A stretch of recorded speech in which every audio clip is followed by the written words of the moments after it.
Bom dia! Para a nossa aula de ciências de hoje, dia 20 de outubro, página 126, 127, 128, 129. O corpo humano por dentro. Então aqui nós vamos estudar um pouquinho sobre o que acontece dentro do corpo humano. Quais são os órgãos, quais são as situações que nós temos dentro do nosso corpo humano que faz com que ele funcione de uma forma correta, sem que a gente tenha que ficar toda hora pensando, será que eu tenho que piscar o olho? Será que eu tenho que mexer a mão? O que será que eu tenho que fazer? Aí, nós vamos então, mais ou menos isso que eu falei para vocês, e aí vai começar o texto explicando exatamente pra gente. Os seres humanos são compostos de muitas estruturas diferentes, com funções e características específicas.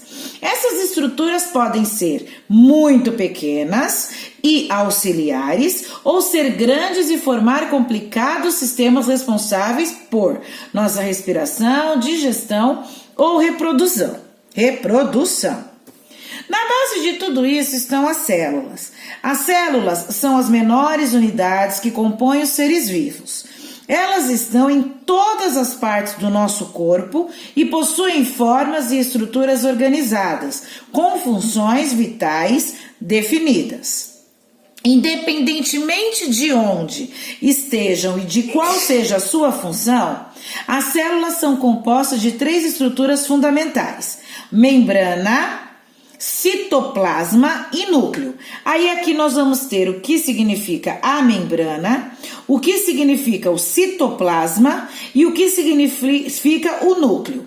Partindo dessa informação, nós vamos responder a questão de número 1. Complete a tabela abaixo com as principais partes das células e suas funções. As partes são membrana, citoplasma e núcleo. E aqui você vai escrever a função de cada um. 2.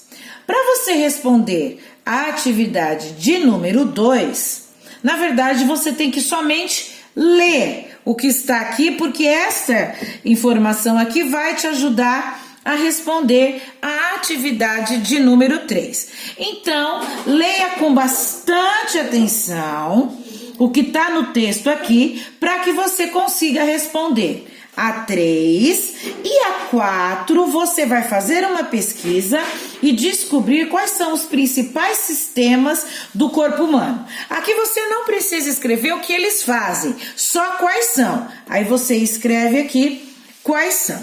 Já na página 128 e 129, nós vamos falar sobre o esqueleto e os músculos. Então, primeira coisa, o que você acha que aconteceria com o nosso corpo se não existissem o esqueleto e os músculos? O que são o esqueleto? Então, o que é o esqueleto? O esqueleto é composto de ossos e cartilagens e possui diferentes funções. Primeira, sustentação e movimento. Juntamente com o sistema muscular, o sistema esquelético é responsável pela sustentação e pelos movimentos comandados pelo sistema nervoso. 2. Proteção.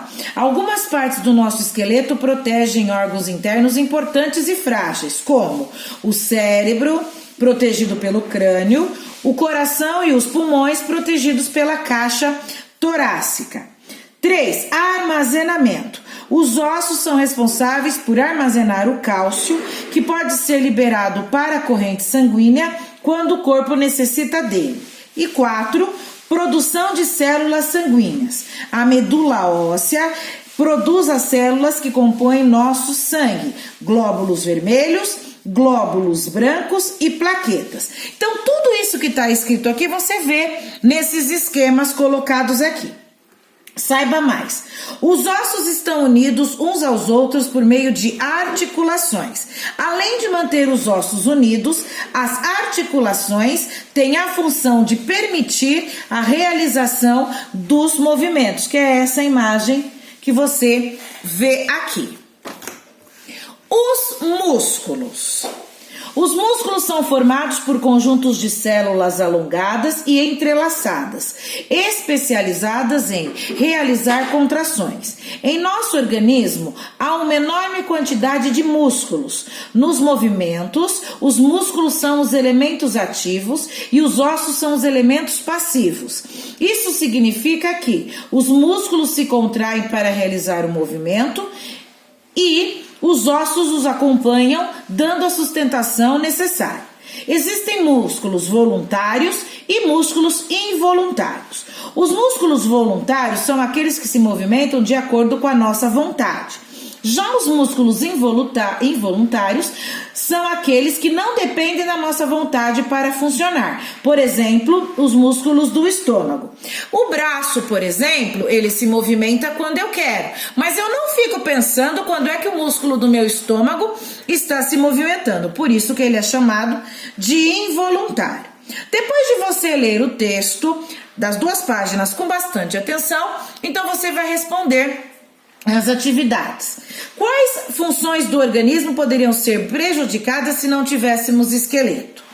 2. Explique como é feita a proteção do cérebro, do coração e dos pulmões. Essa proteção é importante? Se sim, por quê? Se não, por quê? 3. Observe os movimentos dos seus braços e pernas. Procure identificar onde estão as principais articulações e escreva suas observações abaixo. Onde será que estão as principais articulações quando nós fazemos este movimento aqui? 4. É possível correr, levantar um objeto ou escrever sem ação dos músculos? Se sim, por quê? Se não, por quê? Coloque V ao lado dos músculos que você acha que são voluntários e I ao lado dos músculos que você acha que são involuntários. Dos braços, do estômago, das pernas, do intestino e do coração, ok?